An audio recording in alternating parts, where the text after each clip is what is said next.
What is going on, everybody? Jamie Shaw here, the Absolute Basketball Experience. Today's guest, very excited for you guys to get to listen to Langston Wilson of Georgia Highlands College. We get to peel back the layers on him, find out how he got to where he's at, talk about the 21-plus offers he has, how he's going through the process, what he's looking for within the process. We get to find out more about his game and everything else in between all of that. So very excited for you guys to get to listen to that. It seems that he's getting an offer a day or so, everything coming up, seeing all sorts of highlights popping up on him on social media and everything too. So very, very good conversation we have. But before we get into it, we ask that you please subscribe to this channel, that you go ahead and like the video, give it the thumbs up, and then leave in the comment section below who you want to hear from next, what player you want to hear us talk to next. That would be great after you subscribe, after you like the video. And if you enjoy what Langston has to say, please feel free to share it across the platforms, across your platforms as well. But without further ado, here is Georgia Highlands Langston Wilson on the Absolute Basketball Experience with Jamie Shaw. Thank you guys very much.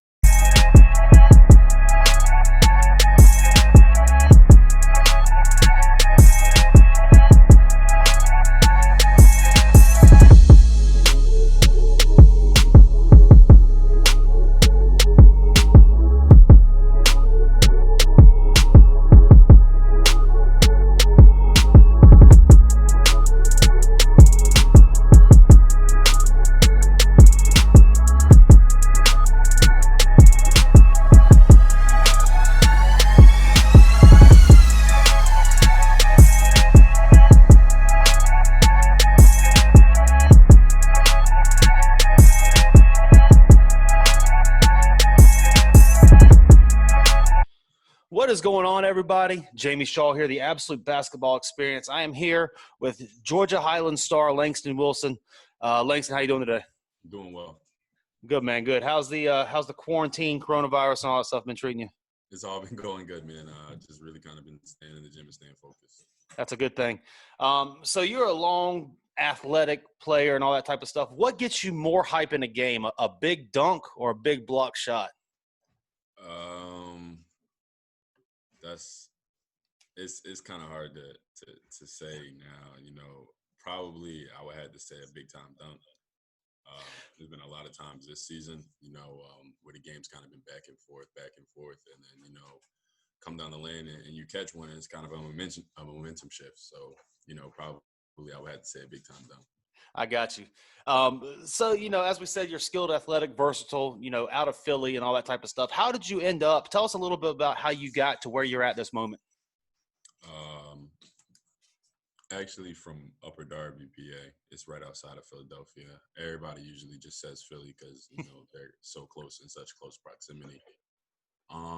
But after high school, I had just moved down with my sister. She was at Georgia State. She was getting her master's.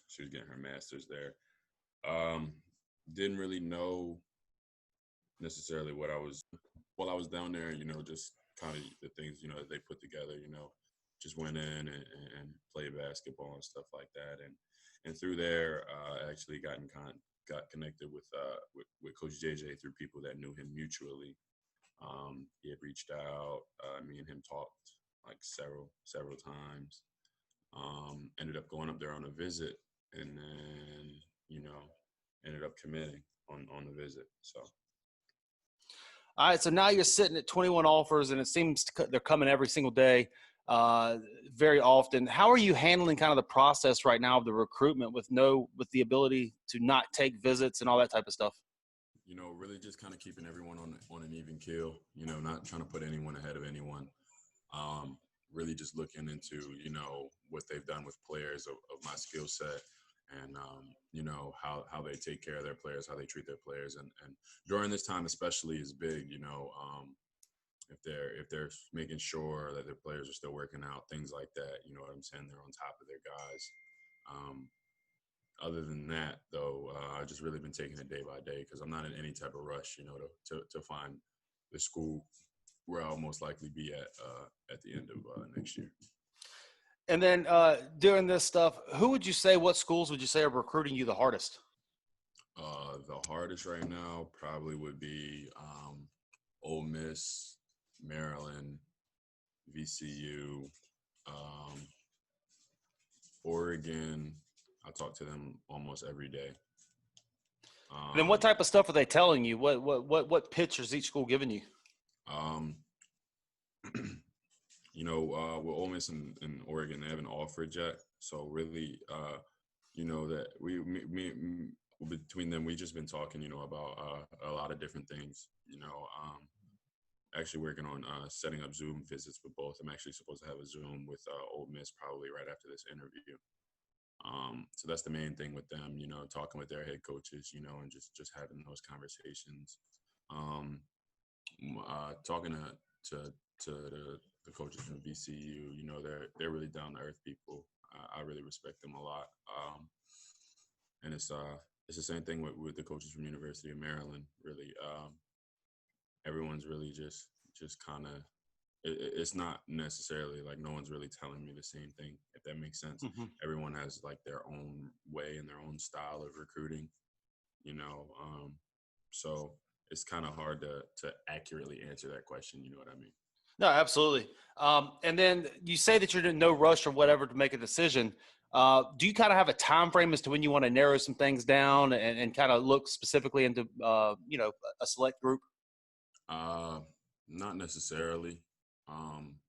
If early in the year comes around, August, September, October, if I feel as though I have the right, because I plan on making the first cut to my list will probably be 13.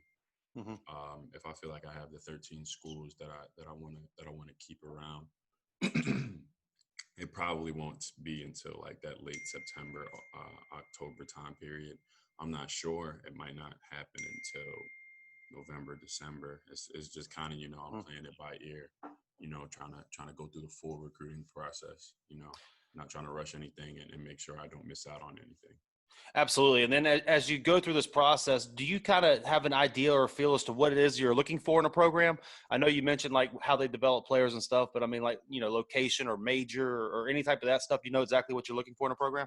I know I'm going to be majoring in sports management. So, them having that. And then also I might want to do a minor in sports broadcasting and broadcasting in general.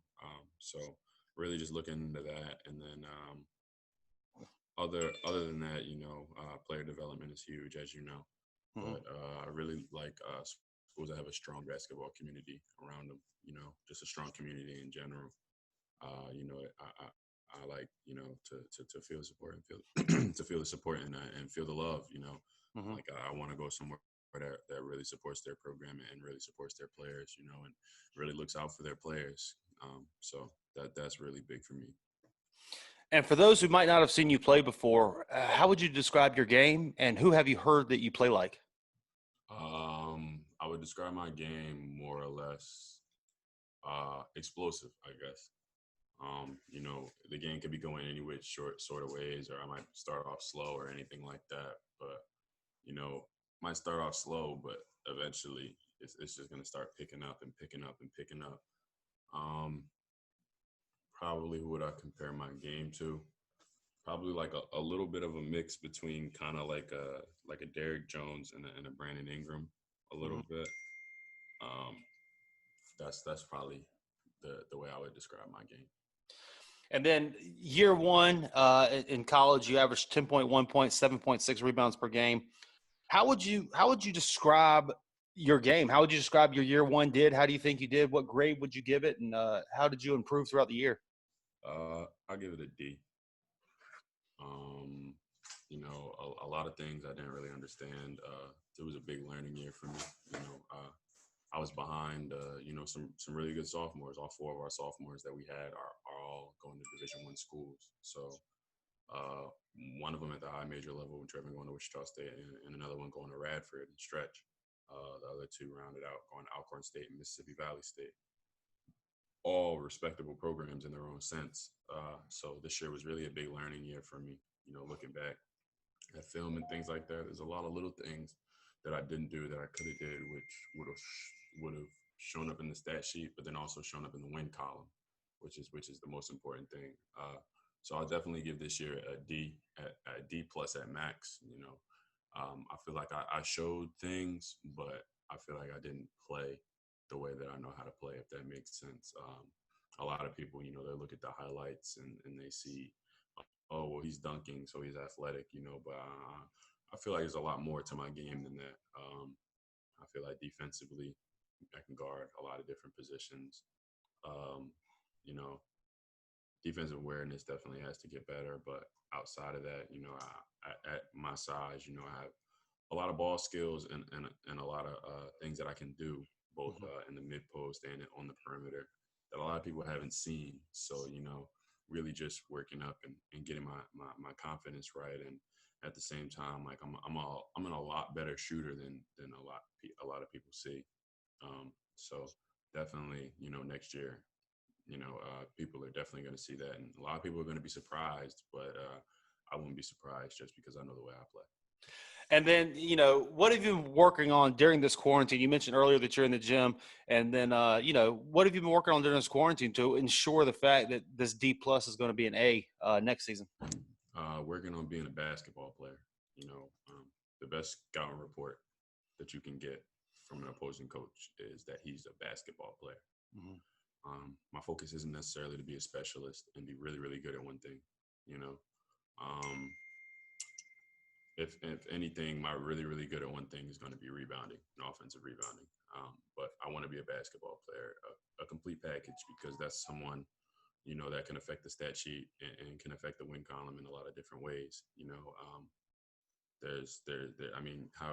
you can't really scout for a basketball player. You know what I mean? Someone that can go left, go right, can shoot, can rebound, can finish at the rim, can finish through contact, knocks down their free throws, knocks down open shots. You know, can't really scout for that. You can just tell them to play straight up defense. You know what I mean? Because what can you do? You know, you're a basketball player. They can't sag off you because you'll knock down the shot. Can't play too close because you'll get by them. Can't just foul them, try to play hack a shack because they'll knock down their free throws. So, you know, that's really been my main focus. So there's a lot of talk about JUCO ball, both good and bad, and all that type of stuff. I think there's just a lot of unknown about it with the people that try to talk about it and all that type of stuff. There's been a lot of success stories coming out of it and everything. I wanted to get your opinion on your experience so far within the JUCO process and how it's helped you and all that. I mean, JUCO basketball is probably the best thing that happened in my life. You know, a lot of people don't understand it and who don't like it just because of the simple fact that it couldn't last in it. It would hurt a lot of people's pride, a lot of these five-star kids' pride if they came to a JUCO game and played against a kid that was committed to an NAIA school and he get him 50 points. It would hurt a lot of their pride, you know. And I love JUCO basketball just because there's so many different levels playing with each other. It's just unmatched. Nowhere else that you can go in an organized setting where you're playing against a kid that's committed to Florida State and another kid on his team that's committed D2. But, I mean, in the game, when you're looking at him, you're like, dang, like, only reason he's going D2 is because he's 5'8". Yeah. You know what I mean? It's ridiculous. A lot of people don't understand, like, the level of skill that's actually in JUCO basketball and the level of talent that's in JUCO basketball. I mean, Jay Scrub going straight out of JUCO to the league, that should tell you enough right there. You know what I mean? You look at this year's top 100 list, you're seeing Kansas, North Carolina. Kansas is a blue blood school. There's a kid going JUCO, Kansas, you know what I mean? Other kids in JUCO, they decided to go other places, but they had offers from Kentucky. You know what I'm saying? Schools like that. So a lot of people really look at like there's just like this cloud surrounding JUCO where it's like, oh, it's bad. They're all bad kids. They're all terrible. This, that, and the third, and that's not true at all. I mean, would you say I'm a bad kid? I wouldn't think that I'm a bad kid. I mean, I just got a 3.0, a 3.12 this year. Yep. You know, in the classroom. So it's not like, you know what I mean? It's really just a second chance for some people in a lot of circumstances and things that they can't control. You know, but I mean, people are always going to pass judgment on things that they don't understand. So, yeah, everyone's path's different, and it's all how you handle that path, how you take it in stride. Team goals and all that type of stuff. What can we expect from the team looking into next season? We're really all in on. We won a championship. Lost in the conference finals last year. So what's really big for us is we really want to have a championship. We really want to win. Want to get a conference championship, and then we want to go to Hutch and we want to go all the way. We didn't get a ring last year, So the goal this year is to go 2 for 2. I mean, we went 0 for 1, so we're trying to finish overall. I'm trying to finish in my career 2 for 3. You know, I need 2 rings. I need 1 that I missed last year, and I need 1 for this year. So, you know, everyone's really locked in on that. We understand that, you know, when you win, the recruiting take care of itself. When everyone goes for individual stats and just plays for coaches, that's when you lose and everything gets mixed up. So I feel as though as a team, you know, me being a leader on the team and communicating with those guys and everyone kind of just understanding and being on the same page is huge. But we all know, like, we win, we're all going to be good. Everyone's going to be taken care of. No coaches wants to go to a losing team's game. Let's just be honest. Yep. And then, as you mentioned, you're taking on a new role. You played behind 4 guys that are going on to Division I. You're the leader of this team. You know, you're going to get to show a whole lot more. What can we expect from you personally next season? Consistency. Big thing for me is consistency. Not meaning I'm going to score 20 points every game, but especially rebounding. I expect myself to average at least 11 to 12 rebounds a game. Personally, just because of effort. You know, defensively, being able to just guard all over. You know, being a defensive stopper more or less.